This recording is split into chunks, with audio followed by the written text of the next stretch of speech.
नमस्कार, कल्याणीज रेसिपीमध्ये तुमचे खूप खूप स्वागत आहे. आज आपण पाहणार आहोत स्पायसी, हेल्दी, झणझणीत असा सर्वांचा फेवरेट अख्खा मसूर कसा बनवायचा.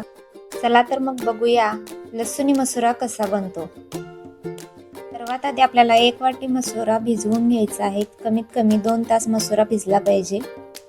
मी कुकरमध्ये मसुरा बनवून दाखवणार आहे. त्यासाठी मी येथे कुकरमध्ये तेल घेतले आहे. त्यानंतर जिरे, कांदा आपल्याला छान भाजून घ्यायचा आहे.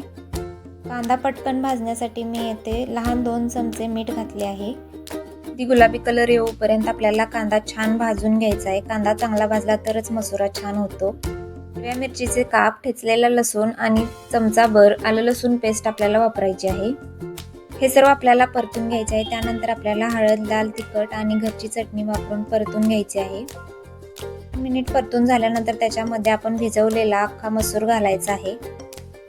मसूर छान कांद्यासोबत परतून घ्यायचा आहे. 1 वाटी मसुरा भिजवला असेल तर आपल्याला 3 वाटी पाणी वापरायचे आहे.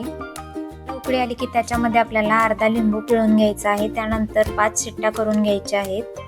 अगदी अलगद आपल्याला स्मॅश करून घ्यायचे आहे. ते पाहू शकता अगदी छान मसुरा शिजला आहे. भिजवला नसेल तर तुम्ही 7 ते 8 वेळा शिट्ट्या काढून घेऊ शकता. तर तयार आहे. चला आता आपण लसणाची छान फोडणी देऊया. त्यासाठी मी येथे तेल गरम केले आहे. जिरे, कढीपत्ता, लसूण घालून थोडीशी लाल तिखट घालून आपल्याला वरून छान फोडणी द्यायची आहे.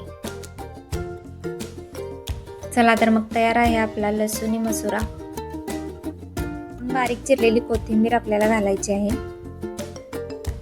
रेसिपी तुम्ही नक्की ट्राय करून बघा. तुमची रेसिपी कशी झाली, कसा मसुरा बनला हे मला कमेंटमध्ये नक्की सांगा. व्हिडिओ आवडल्यास लाईक, शेअर, सबस्क्राईब करायला विसरू नका. तुम्हाला नवीन रेसिपी कोणती ट्राय करायची आहे ते मला कमेंटमध्ये नक्की सांगा.